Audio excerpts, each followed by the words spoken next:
This call is now being recorded. ये spine सीधी, 3 बार ओम का उच्चारण और उसके बाद प्रार्थना। ओ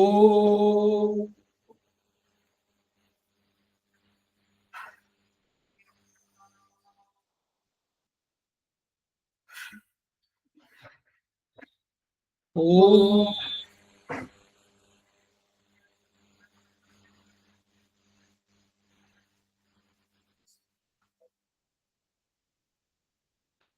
ओ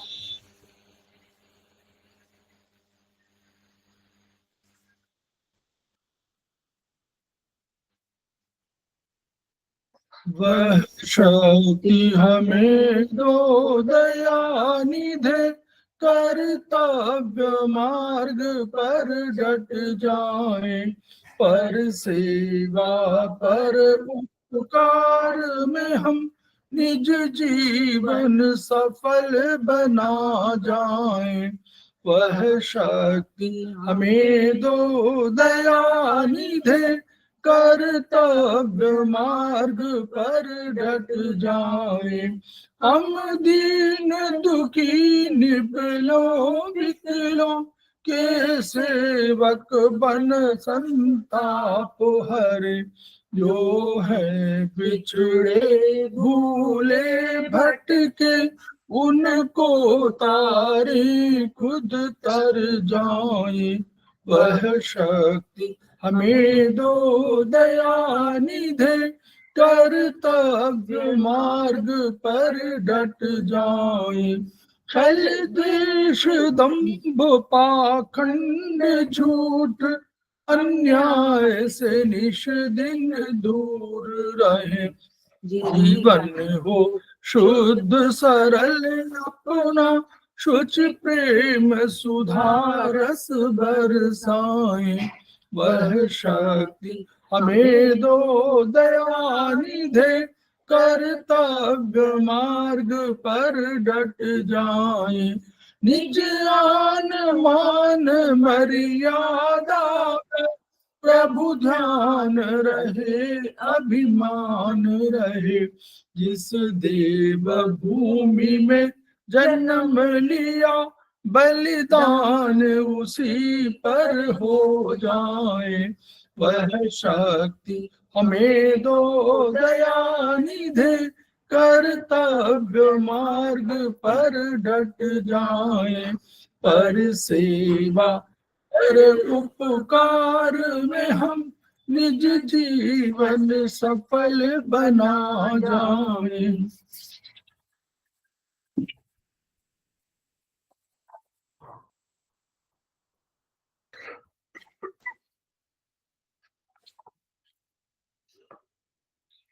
समवाय क्लासेस में आप सभी का स्वागत है। हमारे बीच में श्रीमती वर्षा अध्यक्ष समवाय फाउंडेशन उपस्थित है, उनका स्वागत है। हमारे बीच में पूर्व बाहेती जो उपस्थित है, समवाय फाउंडेशन के प्रमोटर हैं और आज की क्लास की फैकल्टी भी है। हमारे बीच में रीता गांधी जी उपस्थित है, उनका स्वागत है। हमारे बीच में संजय सिन्हा जी उपस्थित है, उनका स्वागत है। हमारे बीच में CL शर्मा जी उपस्थित है, सीनियर थेरेपिस्ट, उनका स्वागत है। हमारे बीच में ब्रजमोहन कुशवाहा जी उपस्थित है, जो हमारे समवाय फाउंडेशन के प्रमोटर है, उनका स्वागत है। हमारे बीच में कमल कुमार कपूर जी उपस्थित है, उनका स्वागत है। हमारे बीच में अरुण पाठक जी उपस्थित है, उनका स्वागत है। हमारे बीच में दर्शन भट्ट जी उपस्थित है, उनका स्वागत है। हमारे बीच में कौरप्रीत जी उपस्थित है, उनका स्वागत है। हमारे बीच में नीता जी उपस्थित है, उनका स्वागत है। हमारे बीच में प्रभजीत कौर जी उपस्थित है, उनका स्वागत है। हमारे बीच में सत्यवती कुकरेती जी उपस्थित हैं, जो सीनियर थेरेपिस्ट, उनका स्वागत है। हमारे बीच में योजना राय उपस्थित हैं, उनका स्वागत है। इसके अतिरिक्त अन्य अगर कोई ज्वाइन कर चुके हैं तो उनका भी स्वागत है। हम लोग समवाय फाउंडेशन के सदस्य हैं और हम लोग एक्यूप्रेशर शोध प्रशिक्षण एवं उपचार संस्थान प्रयागराज से संबद्ध हैं। वहां के मनीषी ब्रह्मलीन MP खेमका सर, जिनके कृतित्व और व्यक्तित्व के कारण यह संस्थान और यह विधा, जो चिकित्सा विधा हमारी है एक्यूप्रेशर, यह आपको इस रूप में दिखाई पड़ रही है, इतने ऊंचे सोपान में दिखाई दे रही। उसका कारण वही संस्थान का एक मोटो है, each one reach one. Each one treat one, each one teach one, उसी को आपके माध्यम से जन जन जागरण अभियान के तहत पूरे विश्व में फैलाने का हमारा सपना है। और हमें विश्वास है कि ये विधा जो अपेक्षाकृत कम खर्चीली है, उसका लाभ केवल आपको ही नहीं मिलेगा बल्कि समस्त पीड़ित मानवता को मिलेगा। इसी विचार के साथ हम आज की क्लास की शुरुआत कर रहे हैं। हम पूर्वा बाहेती जी का स्वागत कर रहे हैं और उनको आज जो हमारा चैप्टर है वो हमें बीएचवी का है और वो चैप्टर नंबर हमारा 13 है, शायद 12 है, जो स्पेशल सेंस ऑर्गन्स के संबंध में है। तो मैं उनको आमंत्रित कर रहा हूँ और मैं क्लास उनको हैंड ओवर कर रहा हूँ। पूर्वा बाहेती जी, मैं शेयर कर दे रहा हूँ।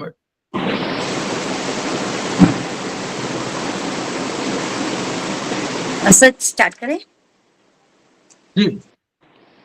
तो सेंस ऑर्गन्स क्या होते हैं, हम सबको पता है सेंस ऑर्गन्स क्या होते हैं।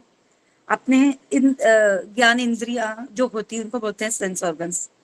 तो अपने 5 सेंस ऑर्गन्स होते हैं, eyes, ear, nose, tongue and skin.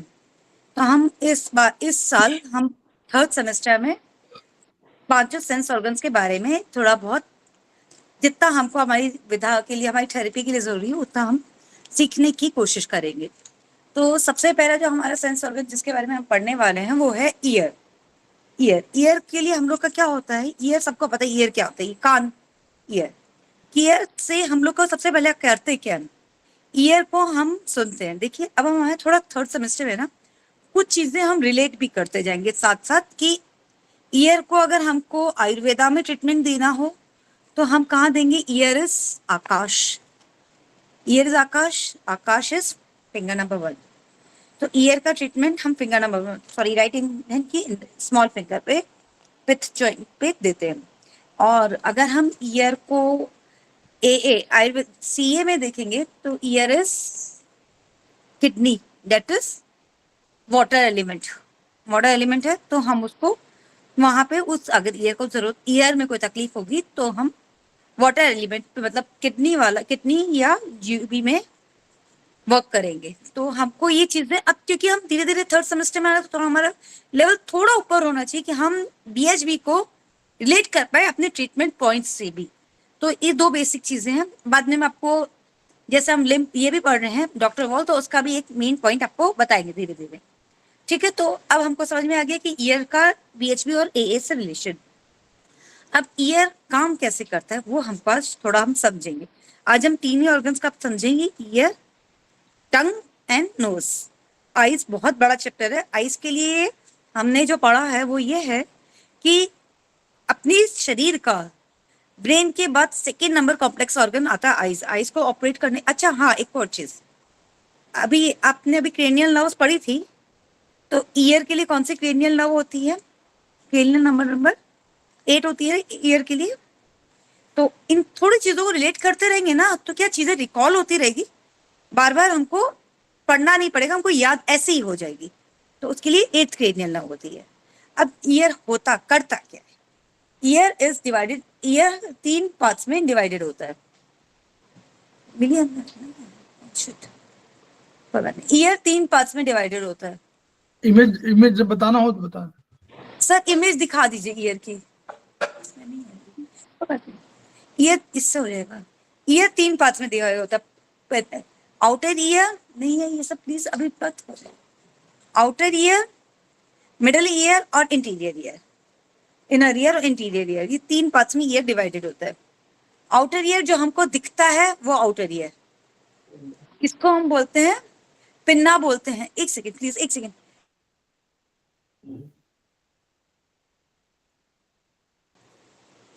Pinna होता है, ये आउटर ईयर होता है। इसके बीच में आता है मिडल ईयर और फिर आता है इंटीरियर ईयर। तो हम सबसे पहले करते हैं होता क्या है। आवाज में वाइब्रेशंस होती है साउंड की, वो साउंड की वाइब्रेशंस को ईयर डिटेक्ट करता है और उसको वो इलेक्ट्रोवेव्स में कन्वर्ट करते ब्रेन के पास भेजता है, और ब्रेन में उसको सेंस ऑर्गन में उसको कन्वर्ट किया जाता है कि एक्चुअली क्या साउंड है। तो अगर हमारे को ईयर में कुछ प्रॉब्लम हो तो हमको फिंगर्स में तो हमने बता ही दिया यहाँ पे वर्क करते हैं। और एक और चीज थी ना, ईयर का, स्पेसिफिक ईयर्स का भी, लेफ्ट राइट ईयर ये है, लेफ्ट ईयर ये है, ये भी एक चीज है, इसको भी ध्यान रखना चाहिए हमेशा। तो ये ट्रीटमेंट यहाँ पे होता है। और अगर कुछ हो तो क्रेनियल नर्व का हमने पढ़ा है, और अभी हम उसमें मेगा मेरिडियन में भी पढ़ेंगे क्रेनियल नंबर 8 का कहाँ पे ट्रीटमेंट है। वैसे हम धीरे धीरे ट्रीटमेंट को ज्वाइन करना हो तो हम वैसे भी ट्रीटमेंट कर सकते हैं। अब होता क्या, आवाज जाती है कान में, उसको वो कैसे प्रोसेस होती है वो देखते हैं। आउटर ईयर में क्या होता है, इसको जो जिसको जो ट्रांसफर होते हैं उसके लिए अपने कान में 2 रिसेप्टर्स होते हैं, हर जगह रिसेप्टर्स होते हैं। रिसेप्टर्स मीन्स जो चीजों को ग्रहण करके उसको चेंज करके ब्रेन तक पहुंचाए। उसमें से जो साउंड, हवा है, हवा में से साउंड वेव्स को कौन कैच करेगा, उनको बोलते हैं रिसेप्टर्स, साउंड वेव्स के रिसेप्टर्स। नाक से हवा अंदर जा रही है, उसमें स्मेल को कौन कैच करेगा, स्मेल को कौन समझेगा, that is called smell receptors, nose के रिसेप्टर्स होते हैं। इसी वे कान में जो रिसेप्टर्स होते हैं उनके नाम होते हैं फोनो रिसेप्टर्स और स्टेटो रिसेप्टर्स। ये 2 तरीके के रिसेप्टर्स होते हैं। ये हमारे कान के अंदर से आवाज का वो समझ के और ब्रेन के पास पहुंचाते हैं, ये चीज हमारे को यहाँ पे लग रही है, इसको इंटरप्रेट करिए कि ये एक्चुअली क्या, वो आवाज को प्रोसेस करके ब्रेन हमको बताता है कि तुमको ये सुनाई दिया। ठीक है, अब बेसिकली क्या होता है, आउटर ईयर में क्या होता है, ईयर ये दिख रहा है, उसके बाद ईयर कैनाल होती है जो एस शेप की होती है, जो 2.5 सेंटीमीटर्स की होती है। ठीक है, और इधर क्या होता है ना, लास्ट ईयर के उसपे ना आपको दिख रहा है, ये जो एक एरो दिख रहा है, एक सिंपल सी बात देखिए, रेड कलर वाला जो है ये आउटर ईयर है, ऑरेंज पिंक कलर वाला जो है इनर मिडल ईयर है, और इसके बाद जो ब्लू कलर का ऐसा कर्व सा दिख रहा है ना, वो इनर ईयर है। ठीक है, ये 3 पार्ट्स को आप डिस्ट्रीब्यूट करके समझ गए। आउटर ईयर है इधर, मिडल, और फिर अब इसमें क्या होता है, इसमें क्या होता है, पन्ना होता है, एक्सटर्नली ऑडिटरी कैनाल होती है। कैनाल जो दिख रही है ना, मैंने कहा एस शेप की 2.5 सेंटीमीटर की होती है। आपको सब दिखता है, ये सब हम कान के अंदर झांक के दिखते हैं, सब चीजें हमको दिख रही होती है। और एक होता है टिम्पेनिक मेम्ब्रेन। टिम्पेनिक मेम्ब्रेन क्या होती है, जिसको हम बोलते हैं कान का पर्दा। यहां तक जो होता है वो आउटर ईयर होता है। ये यहाँ से एक पर्दा जैसा कुछ होता है, ये यहाँ तक आवाज इधर तक क्या होता है, पूरी हवा से जाती है। टिम्पेनिक मेम्ब्रेन तो एक बात क्या होता है, सिर्फ ओनली साउंड वेव्स अंदर जाएगी, हवा नहीं जा पाती। फिर ये साउंड वेव अंदर जाती है, टिम्पेनिक मेम्ब्रेन को हिलाती है। अंदर 3 तरीके की बोन है। इसके बाद ये एक्सट्यूसर ट्यूब जो होती है ना, ये सॉरी ये मिडल ईयर में है। अब क्या होता है, इन मिडल ईयर आ जाता है, जब ये पर्दा तक आउटर ईयर, फिर मिडल ईयर। मिडल ईयर में 3 हड्डियां हैं, आप सोचिए इतना सा तो मिडल ईयर है, उसके अंदर भी 3 हड्डियां हैं। 3 हड्डियां होती है, उनको बोलते हैं malleus, incus and stapes. Stapes अपने शरीर की सबसे छोटी हड्डी होती है। मेलियस जो होती है वो एक है ना, इसमें शेप लिखी है,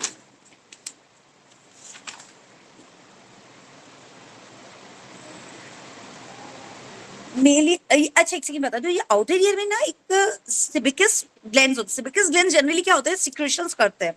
वो एक सिक्रेशन कर रहे होते हैं, कुछ वैक्स लिक्विड टाइप का।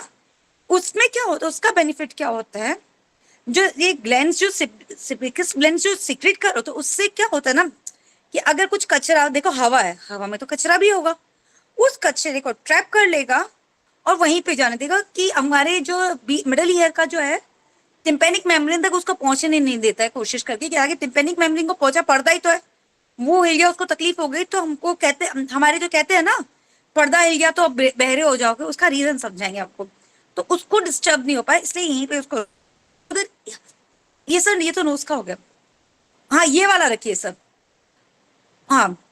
और फिर इधर क्या होता है, एक और चीज होती है, इधर थोड़े हेयर्स भी होते हैं, वो भी डर्ट पार्टिकल्स को ट्रैप कर लेते हैं ताकि वो आगे तक ना जा पाए। लेकिन अगर वो बहुत ज्यादा डर्ट पार्टिकल जो है कड़क हो गए, किसी कारण से ज्यादा रहे, तो क्या होता है, क्योंकि वो रास्ता ही बंद कर देंगे हवा साउंड वेव्स का अंदर जाने के, तो हमको सुनाई कम देगा। इसलिए जनरली उसको हम लोग अगर चाहता कभी होता है तो डॉक्टर्स के पास जाके निकला लेना चाहिए, या एक दवाई आती है ना ईयरवैक्स की दवाई डालो तो अपने आप निकल जाता, खुद नहीं निकालना चाहिए।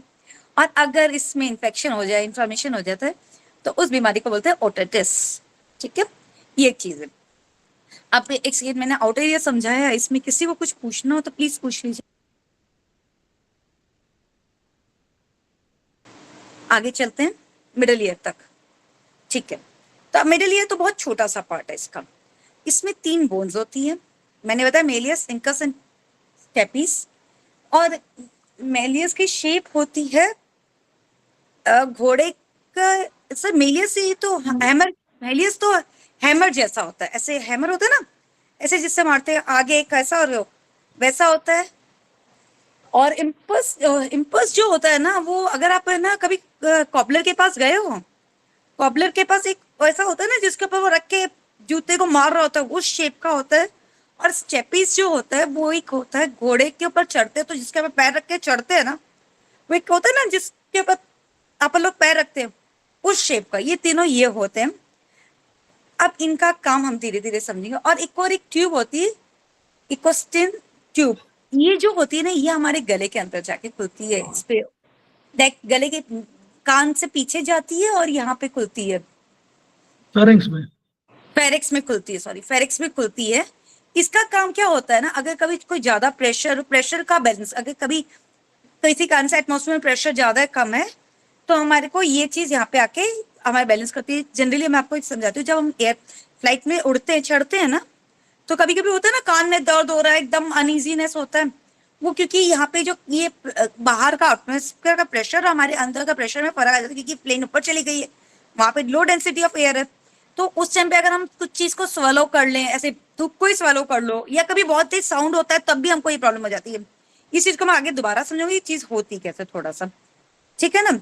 तो अब हम जब लास्ट में आएंगे तो वापस आके थोड़ा और डिटेल में समझेंगे इसको। तो हम अगर कोई चीज को स्वेलो कर ले, चिंगम खा ले, कहते हैं ना चिंगम खा लो, या उबासी ले लो, तो उबास इन सबसे करते क्या है, हम इसका जो गेट होता है उसको खोल देते हैं, ताकि वो जो प्रेशर है वो उधर से रिलीज हो जाए और हम लोग को रिलीफ हो जाता है। जनरली हम उसके गेट को खोलते हैं वहां पे, ताकि वो हमको रिलीफ मिले, ठीक है। और अब इनर एयर, अब एक्चुअली देखो मैं आपको समझाती हूँ करता क्या होता क्या होता क्या है। ये जो टिम्पेनिक मेम्ब्रेन है, हवा वो जो वाइब्रेशन है उससे ये हिलती है, ये हिलती है, इससे जस्ट टच ये तीनों बोन्स हैं। एक हिलेगी, एक दूसरे को हिलाएगी, दूसरा तीसरे को हिलाएगी। इससे क्या होता है, जो साउंड की जो वाइब्रेशंस है ना वो बढ़ जाती है, ताकि अब जो इनर ईयर में जब ये जाएगा ना, तो उसकी वाइब्रेशन स्ट्रांग रहेगी। तो जो इनर ईयर को, जिसको एक्चुअली इंटरप्रेट करना है कि साउंड है क्या, वो इजीली उसको इंटरप्रेट कर पाएगा, क्योंकि ये हमने इसकी वाइब्रेशंस इन चीजों से उसकी इंटेंसिटी को बढ़ा दिया है। तो ये मिडल ईयर का काम बेसिकली ये होता है कि जो साउंड की वेव्स हैं इनकी इंटेंसिटी बढ़ा दे, ताकि इंटरप्रिटेशन मतलब इसको समझ पाना थोड़ा इनर ईयर के लिए इजी हो जाए कि बोल हमारे पास ये साउंड वेव्स आई क्या, ठीक है। इनर सर इसका दूसरा वाला करेंगे प्लीज, वो ये तो उसको समझाने के लिए। हाँ ये अब ये देखो, ये इनर ईयर का देखा ब्लू कलर का एक स्नेल टाइप का शेप है। इनर ईयर में 2 पार्ट्स होते हैं, एक स्नेल टाइप का ऐसा पार्ट दिख रहा है और एक ऐसे कर्व्स दिख रहे हैं, सेमी सर्कुलर कैनल्स दिख रही है। कॉचिया, एक सेकेंड, हाँ कॉचिला स्पाइरल कॉइल डक्ट दिख रही है और एक सेमी सर्कुलर कैनाल्स दिख रहे हैं, 2 चीजें। तो इसका काम क्या है, देखिए दोनों, ये जो होता है ना कॉचिया होती है, ये जो करती है, ये जनरली करती है अपने साउंड वेव्स को समझने की कोशिश।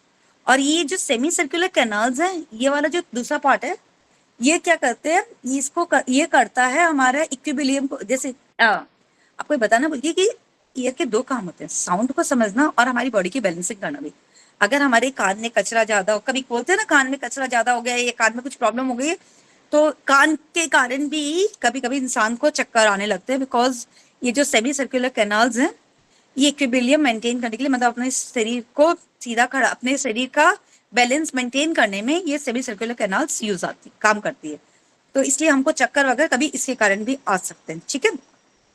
अब होता क्या, जब ये साउंड गए अंदर, अब सर वो वाला वीडियो वाला दिखाएंगे प्लीज, इससे पहले वाला दिखा, वो जो कॉइल्ड थी ना उसको यहाँ पे खोला गया है। तो अब देखिए वो जो दिख रहा है आपको एक एरो आवाज का, वो अंदर जा रहा है, उधर एक लिक्विड होता है, वो लिक्विड अंदर जाता है और उसके एक नीचे एक लेयर पे ना बहुत सारे बाल हैं, उसको बोलते हैं कॉचियास। एक सेकंड, उसको बोलते हैं कॉचिलास बोलते हैं। उधर वो क्या करते हैं, एक चीज अभी मैं ना जब ये दोबारा अपने सेमेस्टर में तो मैंने इतना पढ़ा नहीं था, अभी जब मैंने पढ़ा तो इधर भी ईयर में भी छोटे छोटे बाल हैं, नोज में भी बाल हैं, टंग में भी बाल है। तो मैंने देखा ये सारे सेंस ऑर्गन्स को, सेंसेस को समझने के लिए बाल क्यों यूज होते हैं। फिर मैंने गूगल किया तो मेरे को एक चीज समझ में आई, बाल बहुत पतले होते हैं, बहुत सेंसिटिव होते हैं मूवमेंट्स के लिए। तो जहां पे भी रिसेप्टर्स होंगे ना, वहां पे बाल होते हैं रिसेप्टर्स, ताकि वो छोटी से छोटी माइन्यूट सी चीजों को समझ पाए। तो यहाँ पे वो बाल उन जो हमारी आवाज में जो साउंड है उसको समझ के हमारी नर्व से 8th कीनियल नर्व से ब्रेन तक पहुंचाते हैं। और वो कहाँ जाता है, ब्रेन का भी अपने ब्रेन लास्ट ईयर पढ़ा है, उसमें एरिया नंबर 41-42 के पास जाते हैं। वहां पे उनको इंटरप्रेट करते हैं कि साउंड क्या था, और फिर वो साउंड हमारे पास हमको समझ में आता। बेसिकली ब्रेन हमारे उस साउंड को इंटरप्रेट करती है वहां पे। तो समझे आप कि इधर से इधर जा रहा है, इधर से इधर गया, इधर से वो बाल हिले, बालों ने नर्व्स के 8th क्रेनियल नर्व से ब्रेन पे पास भेजा कि भैया वो इलेक्ट्रॉनिक सिग्नल्स करके उधर वहां भेजे, उन्होंने इंटरप्रेट किया साउंड क्या होती है। और ये फ्रैक्शन ऑफ सेकंड्स में होता है, हमारी आंख में पलकते से पहले सब हो चुका होता है। कितना फास्ट हमारा दिमाग, हमारा बॉडी का सर्कुलेशन है, आप वो समझ सकते हैं। अब लेकिन इसमें एक और चीज होती है। अब देखिए सपोज करो ये सब कुछ आपको समझ में आ रहा है तो थोड़ा प्रेशर ही, इंटरप्रेट भी हो गया, सब कुछ हो गया, लेकिन साउंड प्रेशर तो अभी भी कान के अंदर है थोड़ा सा, क्योंकि वो प्रेशर तो जा ही रहा है। तो अब देखिए उल्टा सर्कुलेशन घूम रहा है, और यहाँ पे एक राउंड विंडो है, नीचे नीचे देखिए रेड कलर के नीचे के साइड में एक राउंड विंडो है, वो खुलती है। वो जो एक्स्ट्रा प्रेशर होता है वो बाहर निकल के वो प्रेशर भी मिडल ईयर के थ्रू गले में चला जाता है, फेरिक्स में चला जाता है। इसलिए इस मिडल ईयर में जो ये फेरिक्स में जो ये इकोस्टियन ट्यूब है, इसकी जरूरत इधर भी ज्यादा जरूरत इधर पड़ती है, क्योंकि ये जो साउंड वेव का जो प्रेशर है वो घूम के इधर ऊपर जो है वो ओवल विंडो है, नीचे जो है वो सर्कुलर विंडो है। सर्कुलर विंडो से जो एक्स्ट्रा प्रेशर जो बच गया है, अगर वो प्रेशर कान में रहेगा तो थोड़ी देर में हमको दर्द भी होएगा, क्योंकि बार बार और प्रेशर आता जा रहा है, प्रेशर आता जा रहा है। उसकी तो कैपेसिटी थोड़ा सा प्रेशर रखने की है, तो प्रेशर को वापस रिलीज करना भी उतना ही जरूरी है। इसलिए नीचे ओवल विंडो है जिसको प्रेशर मिडल ईयर में वापस आता है, मिडल ईयर से थ्रू क्वेश्चन मेम्ब्रेन से बाहर निकल जाता है। ये एक पार्ट है ईयर का। अब दूसरा पार्ट जो हम आपको, इसमें किसी को कुछ प्रॉब्लम तो प्लीज पूछ लीजिए, और अगर रिकॉल दोबारा समझना है तो मैं दोबारा भी समझा देती हूँ, क्योंकि थोड़ा इंपॉर्टेंट है। चलिए, अब दूसरा पार्ट होता है हमारा बैलेंसिंग वाला। सर वो एक और बैलेंसिंग के लिए भी मैंने भेजा था, एक्चुअली मेरे को, मैं थोड़े दिन प्रेजेंटेशन सीख लूंगी, तब तक प्लीज थोड़ा कोऑपरेट करिए, फिर मैं एरो से खुद ही बता दूंगी। सर एक और था इसका, ऑसिकल्स के लिए जो भेजा था मैंने, ऑसिकल्स के लिए भेजा था, इसके पहले होगा शायद। हाँ ये देखिए, ये वाला देख रहा है आपको, 3 सेमी सर्कुलर कैनाल्स दिख रही है। एक और नहीं, ये एक और नहीं है इसका ऑसिकल्स वाला। हाँ ये बेस्ट, ये परफेक्ट है। देखा, ये 3 सेमी सर्कुलर कैनाल्स दिख रही है, आधी सर्कुलर है, पूरी नहीं है। ये तीनों से 90 डिग्री पे अटैच रहती है, और इसमें भी एक फ्लूइड होता है। इसका काम क्या होता है, 3 एंगल्स में क्यों बेस्ट है। हम लेटे हैं तो एक वर्क करती है, हम खड़े हैं तो एक वर्क करती है, और तीसरे अगर हमारा बैलेंस होता तो हमको, शायद मेरे को ये लगा तीसरे हमको उसमें समझा देती कि बैलेंस बिगड़ रहा है। तो ये बेसिकली सेमी सर्कुलर कैनाल्स होती है। तो इनका काम क्या होता है, बॉडी को बैलेंसिंग, तो मतलब इसमें जो फ्लूइड है उसके कारण हमारा बैलेंसिंग होता है। तो ये काम ये करती है, इसके बारे में बहुत ज्यादा समझने की जरूरत नहीं है। इसके 2 पार्ट्स होते हैं, और यहाँ से जो वाइब्रेशन जाती है वो जाती है अपने ब्रेन के कौन से पार्ट पे जाती है, 3, 1 और 2, जो सेंसरी कॉर्टेक्स है, वहां पे जाती है। यहाँ से जो वाइब्रेशन जाएगी वो 3, 1 और 2 पे जाएगी, जो हमारा सेंसरी कॉर्टेक्स है। ठीक है, जहां से हमको समझ में आएगा कि हमारा बैलेंसिंग करने के लिए ये हमको बैलेंसिंग करने में हेल्प करती है। ठीक है, अब ये ईयर का हो गया। ईयर में किसी को कुछ समझना है तो, नहीं तो मैं एक बार वापस से रिकॉल करूंगी, किसको समझना है। मैम एक बार दोबारा ही समझा दो। वो तो मैं कर ही रही हूँ, वो मैं एक बार करूंगी दोबारा, लेकिन बाकी कुछ पर्टिकुलर पॉइंट नहीं समझ में आ रहा तो बताइए। नहीं पर्टिकुलर नहीं, वो तो मतलब जस्ट वो मैं एक बार दोबारा समझा रही हूँ। ठीक है। अब ब्रीफ आउट कर लेती हूँ। मैंने एक्चुअली इस बार सारे पार्ट्स को समझाना था, इसलिए मेरे को वैसे करना पड़ा। अब मैं एक बार कंटिन्यू में समझाती हूँ। एक्सटर्नल ईयर हुआ, पिन्ना मस्कुलर है, इसमें बोन नहीं है, ये ऐसा ऐसा इसलिए घूम जाता है। ठीक है, इसको ये बना हुआ होता है जनरली। चैप्टर खोलूं? सब वो तो हिंदी में, वैसे मैंने मेरा खोल रखा है, वो आप खोल दीजिए। जैसे कार्टिलेज फाइबर्स से बना हुआ होता है, ठीक है, वो मतलब ऐसे बोन नहीं है तो ऐसे से घूम सकता है, सब कुछ हो सकता है, ठीक है, ये होता है। इसके अंदर से हवा जाएगी, हवा में से क्या होएगा, जो हवा गई है वो अंदर जा रही है, हवा में से जो साउंड की वेव्स है उनको हम अंदर तक घुसाएंगे, बाकी को बाहर रहने देंगे। तो वो उसके लिए एक सेम एस शेप की वो है, कैनाल है, ईयर कैनाल होती है, जो 2.5 सेंटीमीटर की लॉन्ग होती है, जो हमको दिखती भी रहती है, हमको उसका ओपनिंग दिखता है कान के अंदर झांकते। तो हम लोग अगर बच्चे बोलते हैं दर्द हो रहा था, हम उसके अंदर झांक के देखते हैं ना, तो वो कैनाल का स्टार्टिंग दिखता है। फिर आता है, हेलो, एक मिनट मैडम, वो क्या नाम है, एस शेप कैसे होती है? ये तो सीधा दिखता है ना। आपको दिखती सीधी है, अंदर तक सीधी नहीं है, हमको सीधी दिखती, किसी किसी कान में थोड़ा टेढ़ा। आप देखिए कान की कैनाल सीधी नहीं दिखती, थोड़ी सी अंदर में कर्व दिखती है, वो अंदर जाके अगर सीधी होगी तो, एक चीज समझे, मैं आपको एक चीज धीरे से समझा कोशिश करते समझने की, अगर सीधी होगी तो हवा का कितना भी प्रेशर होगा सीधे अंदर जाएगा, तो हमारी टिम्पैनिक मेम्ब्रेन को डिस्टर्ब कर सकता है ना।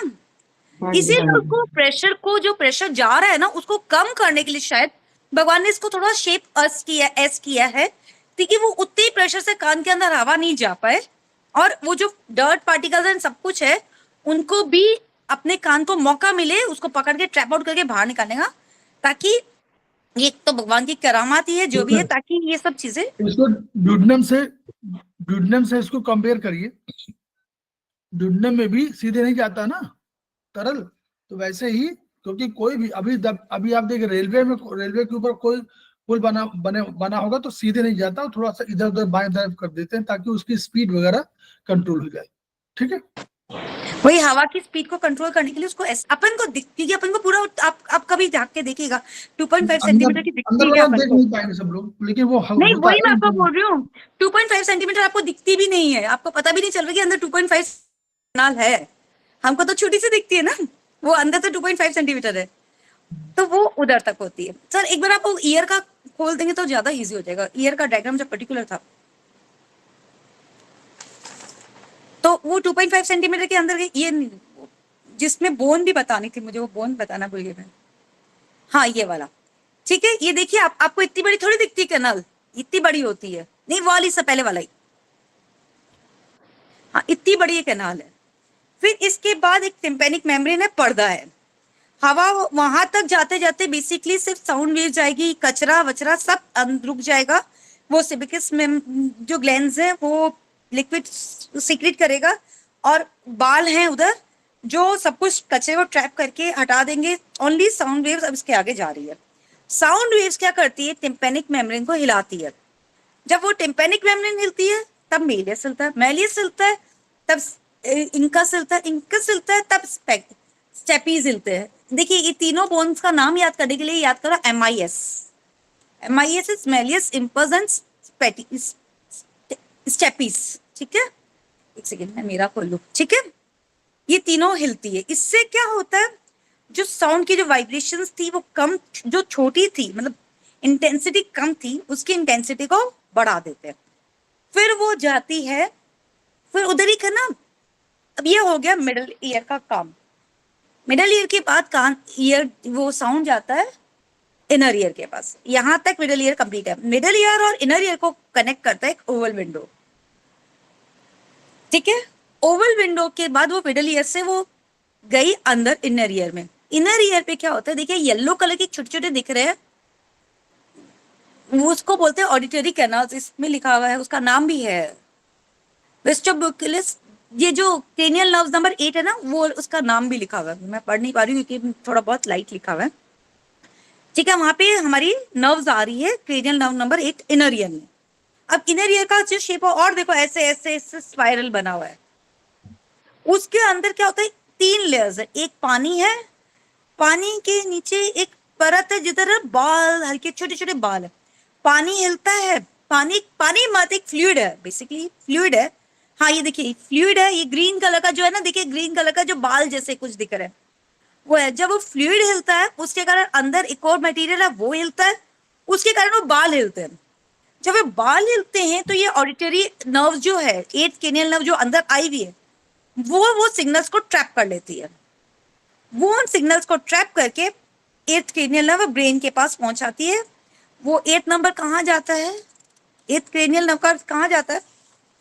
कौन से पार्ट पे जाता है? मेरे हिसाब से तो मुझे ब्रेन के 41 बताइए। ब्रेन के 41 पोर्शन तो 41 ठीक है, लेकिन वो जो अगर मैं मिड ब्रेन के हिसाब से बात करूं 41 42 में जाता है, लेकिन मेडुला के पास जाता है या उसके पास जाता है? मेरे हिसाब से तो मेडुला के पास नहीं, उसके ऊपर जो है ना सो सेंस वेस्टिबुलर नर्व के पास जाता है, सेरेब्रम स्थित एरिया में 312 में पहुंचता है। 312 पे दूसरा वाला जा रहा है, इधर 41 42 पे जा रहा है, ये 41 42 पे जा रहा है। टेम्पोरल लॉब, हाँ? सेरेब्रम से टेम्पोरल लॉब, टेम्पोरल लॉब। वो एकदम चलिए भी याद ही। ठीक है, तो वहां जाता है, वहां पे ये प्रोसेस होता है कि साउंड क्या है, वो ब्रेन वहां पे साउंड को प्रोसेस कर लेता है। ठीक है, अब क्या हुआ है, वो प्रेशर क्योंकि वो अंदर गया है, प्रेशर बढ़ाया था, प्रेशर गया, अब प्रेशर को रिलीज भी करना जरूरी है। तो उसको रिलीज करने के लिए वापस घूम के ये जो नीचे देखिए एक छोटी सी ओवल विंडो दिख रही है, एक और दिख रहा है आपको, देखोगे ना एरो को थोड़ा जूम करके एरो देखोगे तो वापस से घूम के आ रहा है, वो एरो से वो वापस से मिडिल ईयर में आता है वो प्रेशर, और मिडिल ईयर से वो जो मैंने कहा था ना,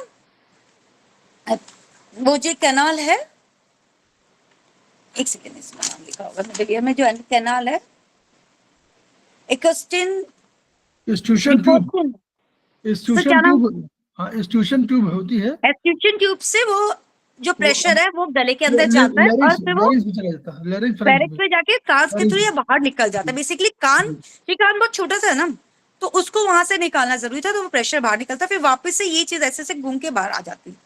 ठीक है, ये पार्ट एक ईयर का, एक पार्ट ये है, और दूसरा वो सेमी सर्कुलर कैनाल्स है, उससे हमारा बैलेंसिंग का काम होता है। उसको हमको बहुत ज्यादा डिटेल में इस पार्ट कोर्स में नहीं है।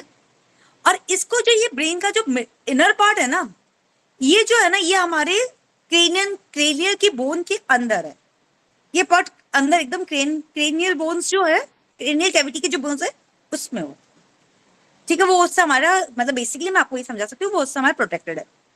अब हम कुछ और समझते हैं एक, अब इसमें कुछ प्रॉब्लम किसी को?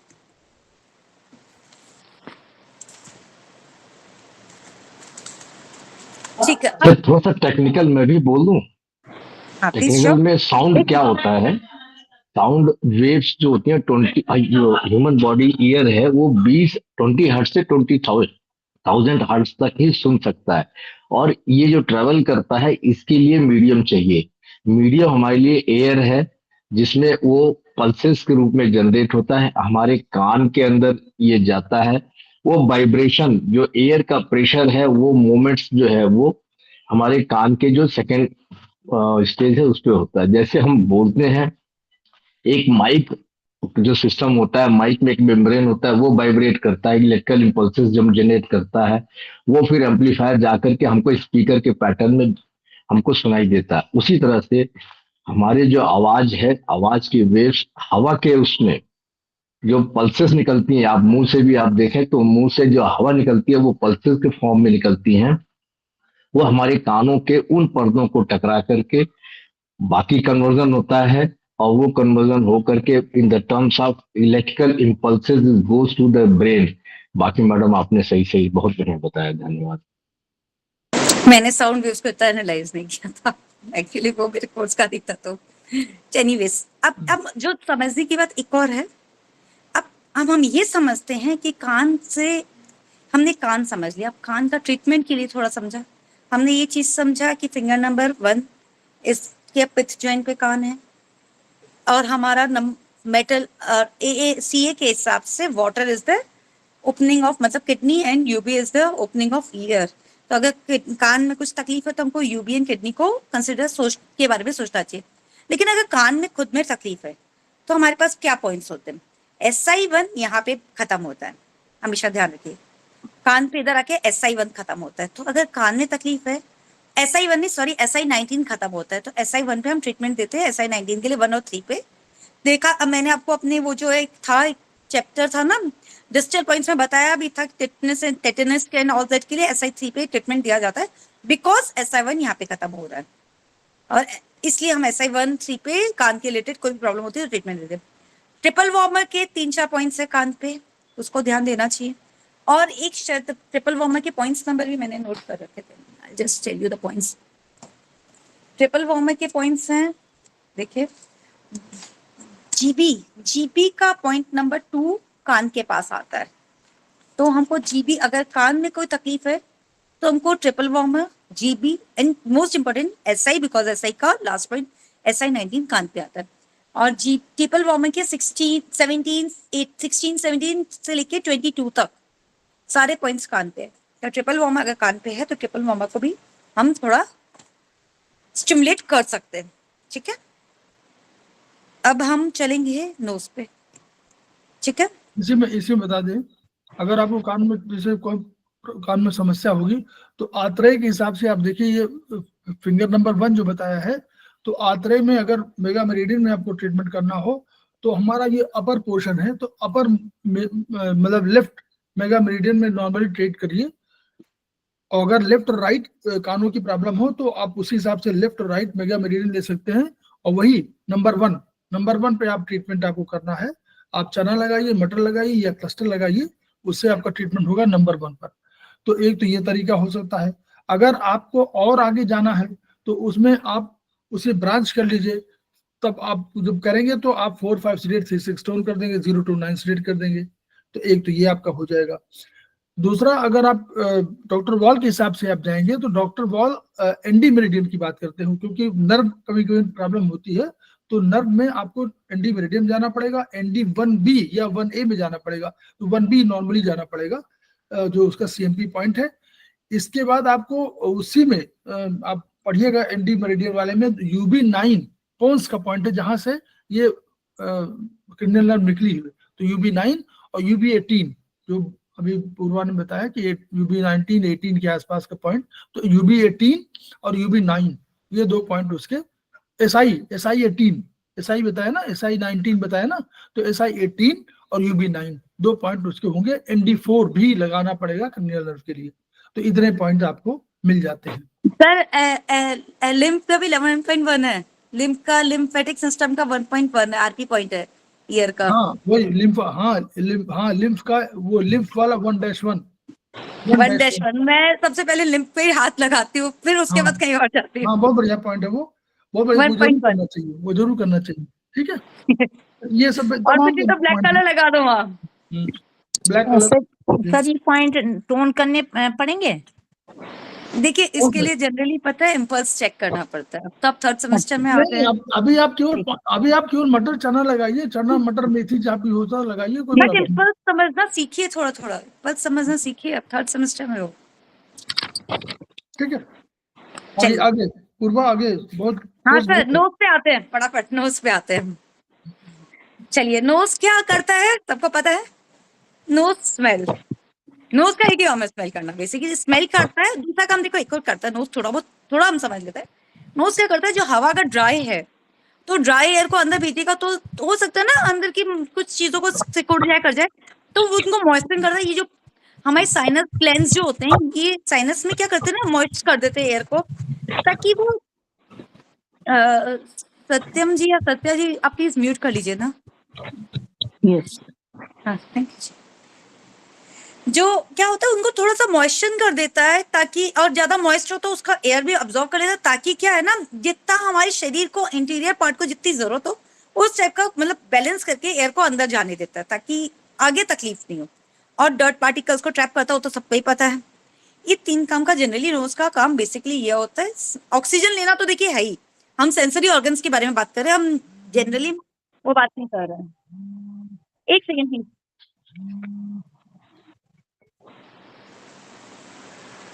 ठीक है, ये 3 काम होते हैं बेसिकली। हम 4-5 होते हैं, लेकिन 3 जो हमारे को अभी समझने, वही बेस समझना ओनली ये है कि स्मेल कैसे करता है, ये काम होता है नोज का। तो हम नोज का क्या होता है, नोज में ना, एक सेकेंड में मेरा खुद का भी नोज, एयर अंदर नोज की जो जाती है वो कौन से क्रेनियल नर्व से जाती है, और नोज की जाती का है ऑल्फैक्टरी रिसेप्टर होता है, बल्ब, ऑल्फैक्टरी बल्ब है, वो अलग ही एकदम। देखिए वो किसी भी क्रेनियल में कोई, मतलब जैसे हम अगर बोले मेडुला और वो उन सब में किसी में भी पार्ट नहीं लेता, वो एक अलग से ही एक बल्ब है ऑल्फैक्टरी बल्ब, उसका जो रिसेप्टर है ना वो नाक के ऊपर ही रहता है एक जो, तो वो उधर से ऑल्फैक्टरी बल्ब तक है।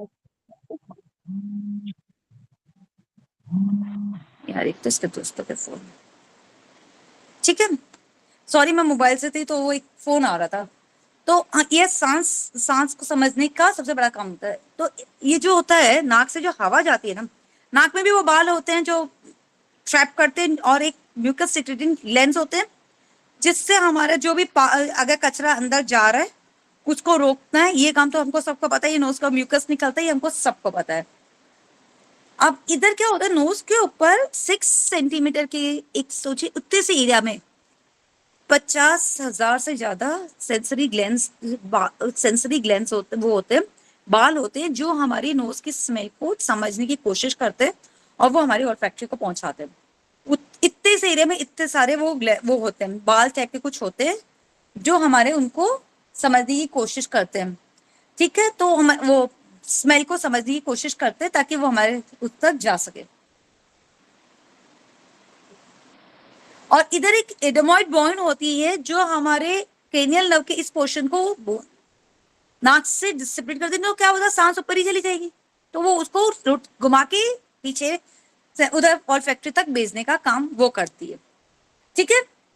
अब इसमें होता क्या है, वो सांस इधर से जाती है, वो बाल उसको सेंस करते हैं, यहाँ से ऑल्फैक्टरी बल्ब तक जाती है, वहां पे वो प्रोसेस करती है।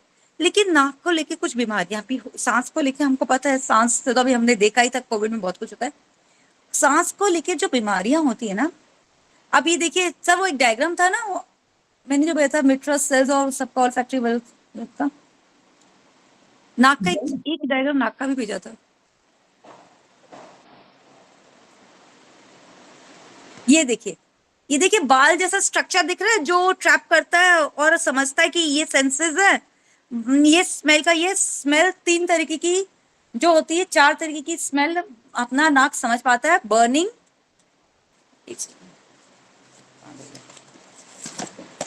स्मेल समझ पाता है, एसिडिक, बर्निंग और स्मूथ परफ्यूम वाली फ्रेग्रेंस, और मतलब सड़ी हुई स्मेल, ये 4 स्मेल हमारा नोज समझ पाता है। और अपनी नोज से रिलेटेड क्या होता है, कुछ बीमारी स्मेलिंग से related, basically not nose, smell से रिलेटेड कुछ बीमारियां होती है, उसके बारे में हम थोड़ा समझ ले। हाइपोस्मिया, हाइपो मीन्स कम, हाइपर मीन्स ज्यादा। हमेशा देखिए कुछ चीजों को समझ, जब वर्ड हाइपो से स्टार्ट हुआ मतलब कम, हाइपर है तो ज्यादा। हाइपोस्मिया मीन्स स्मेल समझने की एबिलिटी कम हो जाए। एनोस्मिया मतलब एकदम खत्म हो जाए, समझ में नहीं आ रहा, जो कोविड में हुआ था एनोस्मिया। और डिसोस्मिया मतलब मीठी स्मेल है लेकिन हमको खारी लग रही है, खट्टी लग रही है, दैट इज डिसोस्मिया। और एडेप्टेशन मतलब क्या होता है ना, एडेप्टेशन का मतलब सबको पता है, चीज के लिए एडेप्टेड हो जाए, मतलब उस चीज के लिए यूज्ड हो जाए। तो कोई स्मेल अगर कंटिन्यू हमारे सामने रहती है, जैसे अगर एक सिंपल सी बात आप समझिए, सुबह कोई परफ्यूम लगाता है अपने, या कभी बाहर पार्टी में जाते हो परफ्यूम लगाते हो, आप परफ्यूम लगाएंगे ना, 2 मिनट जब आप परफ्यूम लगाओगे ना तो आपको उसकी स्मेल आएगी, उसके बाद आपको वो स्मेल आपको नहीं आएगी, आपके अड़ोसी पड़ोसी को तो वो स्मेल आ रही है, आपको नहीं आ रही है। क्यों? क्योंकि आपका नोज उसके लिए एडेप्टेड हो गया है, कि आपके नोज को उसकी आदत हो गया, उसको उससे फर्क नहीं पड़ रहा है उस स्मेल से, दैट इज कॉल्ड एडेप्टेशन।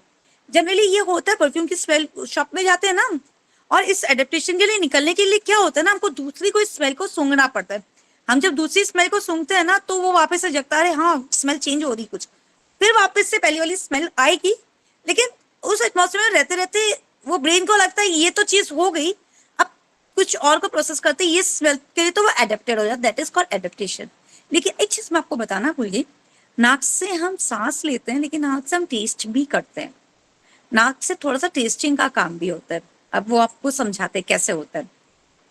जब हम अपने घर में अगर कोई हाउस वाइफ है तो वो खाना बनाती है, तो अगर सपोज करो हम लोग सीरा बना रहे हैं तो हमको कैसे पता चलता है कि सीरा सिक गया? एक तो हमको कलर से पता चलता है, दूसरा हमको पता चलता है स्मेल आ रही है। हम अगर चौके में खाना बना रहे हैं, पड़ोसियों को पता चल जाता है कि भैया इनके घर में सीरा बना है। क्यों? क्योंकि वो नाक से स्मेल में टेस्ट आता है, वो सीरे का टेस्ट नाक से स्मेल लेके नमक की भी पता लग जाता है कि कम है कि ज्यादा है। ये जैसे मैं बोलने वाली थी, हमारे घर में पता चलता है लेकिन पता नहीं सबके यहाँ चलता है कि नहीं चलता। नहीं, हमारे मैडम जब हम लंगर बनाते थे ना तो हम उसको टेस्ट नहीं कर सकते, तो वो हाँ सुना होता है तो उसको हम स्मेल करते थे, तो स्मेल से ही हाँ पता चलता था कि इसमें मीठा पूरा है, इसमें नमक पूरा है, मसाले ठीक है, अंदाजे से ही मतलब सब ठीक हो जाता था वो। तो वो वही थोड़ी वही वही प्रैक्टिस करनी पड़ती है उसकी, हो जाता है वो। हमारे घर में होता है ऐसे, क्योंकि हमारे भोग लगता है तो हमारे टेस्ट नहीं कर सकते हो, स्मेल कर सकते हो। तो वही दैट इज बिकॉज वो टेस्ट आ रहा है नाक से, स्मेल से तो नहीं पता चल रहा ना, वो टेस्ट को रियलाइज कर रहा है, इसलिए पता चलता है। तो ये नाक का ये काम होता है। और नाक के लिए लिम्फ मेरिडियन में LY3 होता है। देखिए उसके सारे साइनस के जितने पॉइंट्स है, सारे साइनस के साथ 5 तरीके के साइनस, उसके सब में LY3 को हम यूज करते हैं। और भैया मैं तो उधर, मेरे बेटे को सर्दी लगी हुई रहती है तो मैं तो उधर इधर LY3 पे ब्लैक कलर लगा देती हूँ उसको, बेटा तो ठीक हो जाएगा। नाक के लिए किसी को कुछ पूछना या कुछ बोलना? उसका ट्रीटमेंट के लिए मैडम सिर्फ LY पे ट्रीटमेंट देना होता है? नहीं देखिए, बाकी आप देखिए लिम्फ मेरिडियन को चेक करिए, बेसिक ट्रीटमेंट बता रही हूँ मैं, पेज नंबर 23 पे है, पूरा है। इसमें भी वही नहीं हुआ ना, जो आप देखिए ना, नाक का मतलब पृथ्वी, आयुर्वेद में पृथ्वी तत्व है, तो पृथ्वी तत्व में जाएंगे तो वही फिंगर नंबर 5, फिंगर नंबर 5 में बीच वाले जॉइंट पर, उसमें करते हैं ट्रीटमेंट। दूसरा आप कर सकते हैं, जब अगर मेगा मेरिडियन में करेंगे तो आप जो है, अब ये भी नाक की इसी ऊपर है तो ये भी यांग में आएगी, तो अगर करें तो लेफ्ट में करें, तो लेफ्ट में करके आप 5 नंबर पर कर सकते हैं। वहां पर आपको कोई स्मेल, कोई चीज अवरोध है, कोई चीज स्मेल नहीं आ रही है, तो भी आप यही कर सकते हैं 4-5 वाला, बढ़िया वो है। प्लस आप एंडी मेरिडियन में जाइए, क्योंकि अगर मान लीजिए नर्व कहीं प्रॉब्लम है तो नर्व में वही प्लस आपने अभी आपने बताया कि ये कौन सा उसमें जाती है, फ्रंटल लोब में जाती है, फ्रंटल लोब में जाती है, तो फ्रंटल लोब का ट्रीटमेंट हम लोग कर सकते हैं। फ्रंटल लोब का ट्रीटमेंट इंडेक्स फिंगर में होता है, तो वहां पर क्लस्टर लगा सकते हैं तीनों, उसमें ऊपर नीचे तीनों में, या ऊपर में जहाँ लगाइए, ऊपर 2 में लगाइए। प्लस एंडी मेरिडियन वाज मतलब एंडी मेरिडियन में नर्व डिजेनरेशन में, तो नर्व की प्रॉब्लम कहीं आ रही होगी तो एंडी मेरिडियन में आप इसको यूज करिए। और ND4 उसका पॉइंट है इंडियन नर्व्स का, प्लस आपको ND1B CMB पॉइंट है वो यूज करना पड़ेगा। और इसके लिए आप पढ़िएगा उसमें ट्रीटाइज 3 में, तो ये आपको मिलेगा, मुझे तो ऑल्फैक्टरी का है, इसमें लिखा हुआ है GB23-1 और UB2-1, ये पॉइंट है उसके, तो ये वाले पॉइंट आप लगा सकते हैं। और ए में हमारा नोज का ओपनिंग क्या होती है, लंग्स एंड लार्ज इंटेस्टाइन, ठीक है। बेसिक जब देखिए, आपको लगे तो आप उसमें वही लंग्स में आप यूज करिए, लंग्स का ही हाँ तो प्रॉब्लम होगी। सर्दी लगे तो LU8 पे ब्राउन कलर लगा के सो जाओ रात को, क्योंकि रात को 3 बजे उठ के तो ब्राउन कलर नहीं लगा सकते। लंग्स का वो ऑर्गन क्लॉक पॉइंट नंबर वो आता है ना सुबह 3 से 5, और LU8 होता है। तो मैं तो बेटे को जब बेसिकली देखिए, मैं तो आपको ट्रीटमेंट जो बता रही थी वो सर्दी हो या बेसिक इनिशियल स्टेज के ट्रीटमेंट बता रही थी, जो है LY3 और LU8 पे ब्राउन कलर। इस पर आप बाकी जरूर काम करिए, डॉक्टर वॉल पर जरूर काम करिए प्लीज, मैं सबको कह रहा हूँ, डॉक्टर वॉल पर जरूर काम करिए। डॉक्टर वॉल के पॉइंट साइंटिफिक पॉइंट्स हैं और बहुत ही इफेक्टिव पॉइंट्स हैं, आप जरूर यूज करिए। डॉक्टर वॉल को जहां भी मिले, डॉक्टर वॉल को पहले यूज कर लीजिए। जहां आपको ट्रीटाइज 4 मिले, तो ट्रीटाइज 4 में बहुत से सेंटर मिल जाएंगे आपको उसी पे, तो उन पर यूज करिए जहां ब्रेन की बात होगी। जैसे जब अब ये वाला गंध नहीं आ रही है, तो ये तो कोई प्रॉब्लम केवल उसकी नहीं ना, बल्कि ऑर्गन की न होकर के बल्कि किसी नर्व की है, तो वो रिसेप्टर दे नहीं पा रहा, तो वो उसकी प्रॉब्लम है, तो जरूर करिए। चलिए ठीक, आगे मैम। यस पूर्वा मैम। म्यूट थी म्यूट थी, बोल तो रही थी। तीसरा हम बात करेंगे टंग के लिए, ठीक है। हम आज टंग तक ही समझेंगे, आइस बहुत बड़ा है, हम कल नेक्स्ट क्लास में आइस को ठीक से समझेंगे, ठीक है ना। टंग का क्या होता है ना, टंग का क्या काम होता है, ये हमारे वैसे जो GIT का सबसे इनिशियल ऑर्गन है, जैसे नोज इज रेस्पिरेटरी का initial organ, tongue is GIT का इनिशियल ऑर्गन। टंग का कौन सा है हमारा आयुर्वेद के हिसाब से, फिंगर नंबर 4, और टंग का उसमें है हमारा, टंग क्या है, हार्ट एंड मतलब फायर एंड वो हीट एंड हॉटनेस जो है, heart and SI and pericardium and triple warm, ये इसमें है ए में, है ना। और हार्ट टंग के लिए स्पेसिफिकली मैंने जो लिम्फ मेरिडियन पढ़ी थी उसमें तो कुछ पॉइंट्स नहीं है, बिकॉज टंग इटसेल्फ ही एक हमारे लिए डायग्नोसिस का बहुत बड़ा पॉइंट है। टंग से तो हम बहुत कुछ पता कर लेते हैं, तो इसलिए टंग में ऐसा कोई बीमारी होती है, टंग खुद बीमारी का बताता है कि ये बीमारी तुम्हारे शरीर में है। तो अब टंग का होता क्या है, टंग में ना जनरली टंग को एज अ सेंस ऑर्गन हमारा एक काम होता है टेस्ट करने का। वहां जाओगे? तो टंग के ना 3 पार्ट, टंग का जो जीव है ना इसको इसमें 3 तरीके के सेल्स होते हैं, fungiforms, filiforms and circumvallate. Fungiforms and circumvallate जो होता है ना वो हमारी टेस्टिंग में हेल्प करता है, और ये फिलीफॉर्म हमारी टेस्टिंग में इतना हेल्प नहीं करता है, ठीक है। फंगी, ये जो फंगी फॉर्म है ये हमारे पूरे शरीर में ऑलमोस्ट कवर्ड है, लेकिन ये जो फिलीफॉर्म और सर्कमविले ये आगे और पीछे की साइड में लोकेटेड होता है, और टंग से 2 क्रेनियल नर्व्स अटैच होती है। टंग की जो होती है क्रेनियल नर्व्स 2 जाती है, एक जो जाती है 2/3 जो आगे की होती है वो जाती है टिम्पैनिक मेम्ब्रेन से, मतलब क्रेनियल नंबर 7, और पीछे वाली जो 1/3 है वो जाती है क्रेनियल नंबर 9 से जाती है सेंस ऊपर ब्रेन तक। अब टंग में होता क्या, टंग कैसे टेस्ट करती है, टंग में है ना एक मशरूम शेप के, मशरूम समझ लो या छोटे छोटे पहाड़ जैसे होते हैं, उसके ऊपर भी बाल होते हैं, छोटे छोटे बाल होते हैं जो टेस्ट को ट्रैप कर लेते हैं, मतलब जो खाना है उसमें क्या क्या चीजें डिजॉल्व है उनको ट्रैप करके उनसे सेंसेस निकालता है वो बालों। और लेकिन वो मशरूम शेप के इसलिए होते, मेरे को लगता है मशरूम शेप इसलिए होता होगा कि जो खाना खा रहे हैं एक तो वो टंग पे अटके थोड़ी देर के लिए, ताकि हम डाइजेशन का प्रोसेस शुरू कर पाए। अगर वो अटकेगा नहीं तो बच्चे, हम लोग तो क्या पता बड़े हैं समझते कि खाने को क्यों करना है, बच्चों लोग के लिए वो ट्रैप नहीं करेगा खाने को, तो वो सीधे निकल भी सकते हैं, तो वो गलत भी होएगा। इसलिए वो खाने को ट्रैप करने के लिए वो मशरूम शेप में होता है, मतलब छोटे छोटे से पहाड़ जैसे बने हमको। अगर आप टंग को ठीक से देखोगे ना तो ये माइन्यूट पहाड़ से दिखते हैं, ऐसा लगता है ये खड्डे हैं कुछ, वो एक्चुअली वो खाने को रोकने के लिए कि खाना इधर रुके और खाना हम इसको इधर चू करे, मुंह में थोड़ी देर रुक पाए, इसके लिए वो होता है। और उसमें एक बहुत माइन्यूट से बाल होते हैं, जैसे बता रहे इसमें लिखा हुआ है कि 250 to 70 डायमीटर में 5 से 18 बाल तक हेयर्स होते हैं। और मैंने आपको समझाया हेयर्स क्यों होते हैं, तो वो उसमें 34 से 35 सेल्स होते हैं। तो ये क्या करते हैं ना, टेस्ट को मतलब जो अंदर क्या क्या चीजें डिजॉल्व है, खाने के अंदर बहुत चीजें डिजॉल्व उनको समझता है और पहाड़ है ताकि खाने को रोक पाए थोड़ी देर के लिए, ताकि वो हम बात च्यू कर पाए और उसको डाइजेस्ट, सलाइवा क्रिएट हो पाए और डाइजेशन का जो प्रोसेस टंग के अंदर शुरू होना है वो हो पाए वहां पे, ठीक है।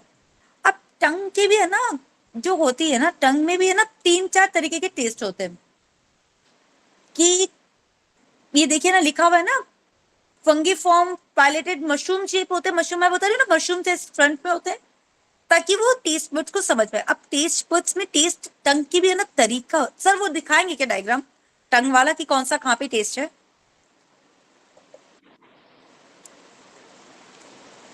ये देखिए सॉल्टी यहाँ पे आगे, सॉल्टी एंड स्वीट दोनों आगे, थोड़ा सा साइड का ही फर्क है। देखिए इससे आप उसको मत रिलेट करिएगा सीए को, क्योंकि ये मेडिकल साइंस का वो सीए का है। यहाँ पे टेस्ट अगर तबना नमक का टेस्ट यहाँ पे और थोड़ा मीठा दोनों आपने देखा होगा। अगर देखिए स्मेल से अलग अगर टेस्ट करो तो नमक को हम यहाँ टेस्ट करते हैं, चीनी हम यहीं पे डालते हैं, हम यहाँ तक चीनी नहीं डालते कभी, क्योंकि टेस्ट यहीं पे ज्यादा चीनी का आएगा। अगर वहां पे भी डालोगे तो डिजोल्व होकर वो यहीं आएगी, टेस्ट चीनी का यहाँ पे लिया जाता है, चीनी और नमक का टेस्ट यहाँ लिया जाता है।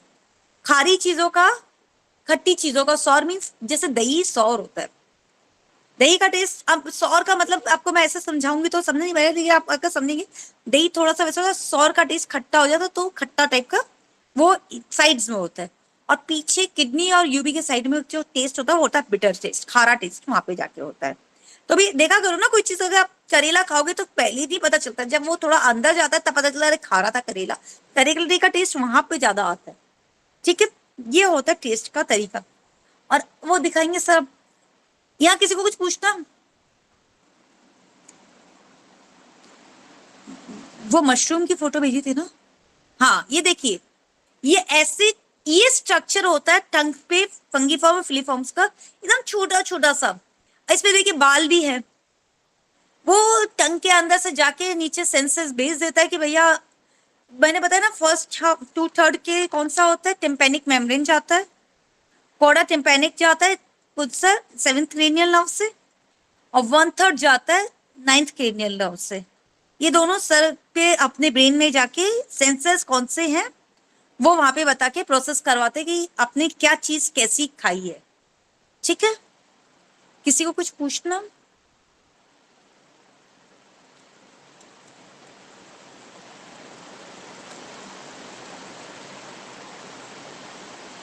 अब एक चीज बताऊं, टेस्ट, जैसे मैंने आपको क्या बताया था, टेस्टिंग का काम टंग का है, लेकिन टेस्ट थोड़ा सा नाक से भी होता है ना। तो अगर बाई चांस हमारा टेस्टिंग का अगर हमारा टेस्ट कम हो जाता है ना, तो हमारी स्मेलिंग पावर भी थोड़ी थोड़ी कम होने लग जाती है। क्यों? क्योंकि दे आर इंटर रिलेटेड। अब भी थोड़ा बहुत इंटर रिलेटेड है। तो अगर टेस्टिंग में गड़बड़ आएगी तो हमारी स्मेलिंग में भी, उस चीज की स्मेलिंग में भी गड़बड़ आने लग जाती है। ठीक है,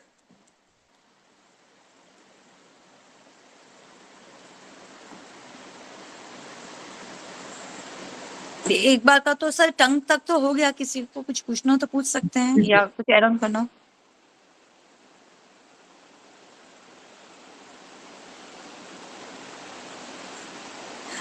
सर आइस शुरू करूं क्या? लेकिन आइस को स्टार्ट करके कोई नहीं कोई मैं इसका कल उसमें खत्म कर दूं शुरू। हाँ वही, क्योंकि वो बहुत बड़ा और कंटिन्यूटी में बेटर रहेगा, नहीं तो कुछ। इसको यूबी इस वाले के लिए यूबी मेडुला, UB10 मेडुला का पॉइंट है, मेडुला का पॉइंट यूज करिएगा टंग के लिए, बहुत बढ़िया पॉइंट है। और एक पॉइंट है TW22 वाला, वर्मा का 22। कौन सा पॉइंट बताया आपने? अब यूबी का कौन सा पॉइंट है? UB10 मेडुला का पॉइंट याद रखिए सब लोग। UB10 बहुत महत्वपूर्ण पॉइंट है। हार्ट, लंग्स वगैरह कहीं भी कुछ करना हो तो UB10। उसी तरह इसका भी UB10। आप जो सेंटर्स उसके बने हुए हैं, कार्डियक सेंटर है, रेस्पिरेटरी सेंटर है, प्लस आपको कफिंग के सेंटर हैं, अब स्वेलिंग के सेंटर हैं, वोमिटिंग के सेंटर है, वो सेंटर है बहुत बड़े। UB10 मेडुला का पॉइंट है, उसको यूज करिए। और इसको उसी तरह वही जहां भी लिम्फ मेरिडियन में जाइए, वहां पर जो पॉइंट है उसको दिए। बहुत बढ़िया पॉइंट है इसमें। तो डॉक्टर वॉल को जरूर यूज करिए आप लोग। मैं बार बार रिक्वेस्ट कर रहा हूँ आप लोगों से कि डोंट इग्नोर डॉक्टर वॉल। हम लोग इग्नोर करते हैं डॉक्टर वॉल को, हम लोगों को इग्नोर नहीं करना है। मैं एक ऐड करना चाहूंगी। देखिए, मैंने 3rd सेमेस्टर में कुछ प्रॉब्लम्स के कारण बहुत अच्छे से पढ़ाई नहीं की। अब 4th में आ गई, मैं अभी डॉक्टर वॉल पढ़ती हूँ। डॉक्टर वॉल को जितना, मतलब बेसिकली टेस्टेड है। देखिए, बाकी सब हमने ट्रायल एंड एरर से पॉइंट्स बनाए हैं, ये टेस्टेड पॉइंट्स हैं और रियली वर्क करता है। मेरे बेटे को 102 डिग्री बुखार आया था, मैं 3 दिन दवाई दी क्योंकि उसको बोथ्स चल रहे थे। चौथे दिन बेटा अब दवाई नहीं दे रही, मैंने डॉक्टर वॉल में लिम्फ 3 पे, सिर्फ ओनली ये लिम्फ 3 पे यहाँ पे ब्राउन कलर, ब्लैक कलर लगाया, उसका बुखार हट गया। मैंने जैसे ही नोट किया उसको कफिंग हो रही है, मैंने वहां पॉइंट लगा दिया, वो ठीक हो गया। प्लीज ट्राई करिए doctor wall, it's really very. But देखिए, एक चीज और मैं एड ऑन करूंगी यहाँ पे, जब भी कोई, एक सेकेंड मेरी क्लास चल रही है, जब भी कोई पॉइंट को यूज करो ट्रस्ट से यूज करो, बिकॉज इट्स एनर्जी कंसेप्ट। अगर आप एनर्जी पॉजिटिव दोगे तो डेफिनेटली वर्क करेगा। पॉजिटिव एनर्जी से पॉइंट्स को यूज करिए। बात तो मैडम मैं आपको बता सकती हूँ कि एक बार मैंने वो ग्रीन कलर लगाया था स्टमक के लिए, मेरा पॉइंट थोड़ा गलत लगा था, लेकिन मुझे था कि इसमें तो ठीक हो रही हूँ। मुझे मतलब वहां मैं प्रयागराज गई थी, उन्होंने कहा मैडम ये गलत लगा हुआ है। मैं कहा मैडम मैं तो ठीक हो गई। कहते बस कोई बात नहीं आप, लेकिन इसको ऐसे ठीक करिए बताओ। मैंने नेक्स्ट टाइम तो ठीक कर दिया, लेकिन मैं ठीक हो गई थी उसी से ही। वो कहते थोड़ा सा गलत लगा हुआ है। आप बताइए, सर दर्द की दवाई आप मुंह से लेते हो, असर तो वहां जहाँ पे असर होना था वहीं करता है ना। पेन किलर्स तो मुंह से लेते हो, असर तो जिस जगह पे दर्द होता है वहीं करता है ना, वही बात है। तो हम लोग जो है एसिडिटी दूर, मेरा मकसद था कि एसिडिटी दूर हो जाए। तो वो हो गई। तो मुझे उससे कोई मतलब नहीं था कि वो गलत लगा या ठीक लगा। अब मैं बताती हूँ सबको कि ऐसे ठीक करना है, लेकिन एक बार मेरा उससे ठीक हो रहा था तो मैं उसी से ही करती थी सबको। Thank you ma'am. कैसा रहा क्लास? सर क्लास बहुत अच्छा रहा, बहुत बढ़िया। बहुत अच्छा काफी रहा अच्छी सर, तरह से बहुत मैडम ने अच्छा रहा। समझाया है। Thank you sir. Thank you. हम लोग इसको प्रचारित करें, प्रसारित करें, और जो नई चीजें आपको किताब के अलावा जो चीजें मालूम हुई हैं उसको जब पढ़ेंगे और कहीं नोट बना लेंगे तो सोने में सुहागा। नमस्कार जी, बहुत बहुत धन्यवाद। तो उसको जो आप करिए, और हम लोग खेमका सर के आदर्शों को, खेमका सर के सपनों को पूरा करने के लिए अपने को तैयार कर रहे हैं, क्योंकि हमारी तैयारी आवश्यक है। उनका जो ब्रेन है, उनका जो दिमाग है, उन्होंने जो शक्ति दिया, जो ऊर्जा दिया है, उस ऊर्जा तक पहुंच पाना मान लीजिए असंभव हो तो भी हम लोग प्रयास करेंगे कि उस ऊर्जा को ग्रहण कर सके, और प्रोटोकॉल धीरे धीरे प्रोटोकॉल बनाने की, चाहे चाइनीज में हो चाहे आयुर्वेदिक में हो, हम लोग प्रोटोकॉल बनाने की तकनीक सीखें। और उसी, क्योंकि हम लोग जब तक हम लोग पॉइंट्स के गुण धर्म नहीं जानेंगे, जिसको हम लोग द्रव्य गुण कर्म बोध के रूप में कह सकते हैं, तब तक हम लोग प्रोटोकॉल बनाने की अच्छी से तैयारी नहीं कर पाते। तो हम लोग वहीं पर जाना है और खेमका सर के सपनों को पूरा करना है। सपने क्या है मालूम है हमको, each one reach one, each one treat one, each one teach one. इन्हीं शब्दों के साथ हम लोग 2 मिनट का विराम लेते हैं, फिर हम